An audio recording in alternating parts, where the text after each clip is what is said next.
There, it's Janelle. It's a messy bun day. I wanted to just jump on. I talked to a client this morning and I was going to type it out and post it. And I thought, you know what? I should probably just come on and babble for you for a little bit.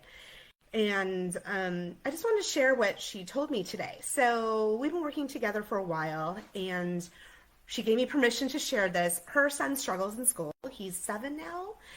He struggles in school and gets into trouble a lot. And one thing we've talked about over the years is not punishing him for his school behavior. And the reason for this is, well, there's many reasons for it, but I talk a lot about natural consequences and not piggybacking off of consequences that kids naturally get. And school is a perfect example, right? If you act out in school, you get detention or you have to go to the principal's office. These are all natural consequences and they have effect on the child. You know, having to go to the principal's office, that's awful. Having to go to detention, missing recess, right? Those are all natural consequences. And we as parents tend to piggyback off of that and they come home and we give them another consequence.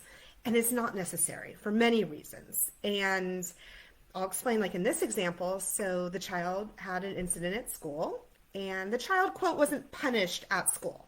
The child's at a school where the teachers are fantastic and they did this exercise with him to try to get him to calm down. They got the situation de-escalated.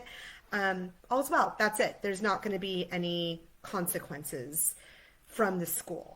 Obviously, there are some natural consequences. He's probably embarrassed by the situation. The principal got involved. He missed part of class, right? So there's other things that happen that he's going to have to deal with tomorrow. On top of that, so he has that consequence. Imagine him trying to get up today for school, which wasn't easy, by the way, because I talked to the parent.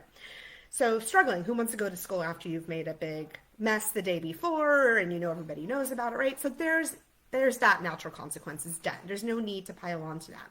But on top of it, he had another natural consequence, and that is he didn't get to go to Taekwondo yesterday, right? So normally he goes after school, but because of everything that happened at school, it took time to de-escalate, to deal with everything. By the time they got in the car, it was too late. They just couldn't go. And he wanted to go again today, but this parent works, can't happen. And so nothing punitive, nothing making the kid feel shame or bad, but sorry, honey, but today is my work day. We're not able to go. We'll try again next week, right? So what does this do? So one, it doesn't create anger and resentment with the parent.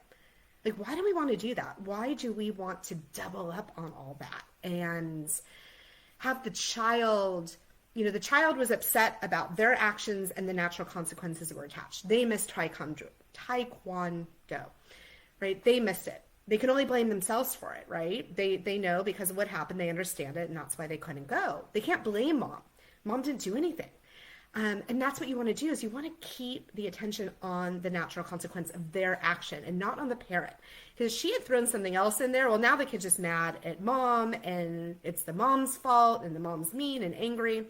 It takes away also the parent's ability to coach the child, right? Because now the child is angry at the mom and that relationship has been harmed. But instead, they can have a conversation like, I know you're really bummed you missed Taekwondo. That really sucks. Like, what can we do next time? How can I help you next time so you don't miss it? What can we do differently? Right? So now it allows the parent to come in as a support and a teacher and a coach and help them work through what happened, talk about it. How are we going to handle this differently? And this natural consequence is much more effective than just being mad at mom for some arbitrary punishment, right? They know this is all on them. And so it's just something to think about when you're piggybacking or doubling up or you think your child's not having a consequence, right? I mean, the school didn't do what is it? My brain's starting to go now. Didn't do an official consequence, right? He didn't get detention for acting out. He didn't get any of these things because they understand he's at this really awesome school. Like, I wish all my clients had access and all of you guys watching had access to the school. It's an amazing school. And they really work on emotional regulation and they understand there was natural consequences to it. He might have gotten pulled out of class, which is embarrassing. Kids might be asking him what happened. That's embarrassing. All of that, it doesn't feel like a classic consequence, but it's big. I mean, imagine that happened to you. Imagine if you acted out at work And, you know, they didn't fire you, they didn't do anything, but you have to go back the next day and face that. You know you messed up and you have to deal with that and you have to repair it, right? That's just a natural consequence. So we don't need to be putting arbitrary consequences to make the kids pay for what they did. They already are paying for it. So she learned that, you know, over our sessions together, and she executed it. You know, it takes practice, and she just felt really good about how she handled it. I was real excited for her, because the power struggles, this is how we reduce power struggles, and we build that bond and connection with our child. Like, hey, we get it. We're sorry. We're not going to fix this for you. We're not going to call the Taekwondo place. That's going to be late. Like, it is what it is. Mistakes happen, and let's learn and talk about this. So anyway, I babbled. This is why I do not like to come on live, because I just babble away, and I'll probably listen back to this and wonder if I actually made any points. Hopefully you guys got something out of this. And I've been distracted also by this thing's reversed. The flowers in the back, I bought these at Trader Joe's last night, and they're already dead. They're already slumping. Like, so yeah, oh well. I love hydrangeas. So, but they're dead. It's okay.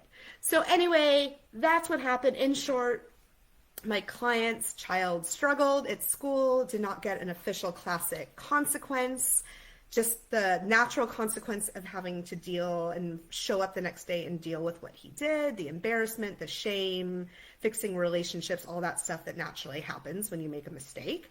And then also missing out on Taekwondo, which is huge.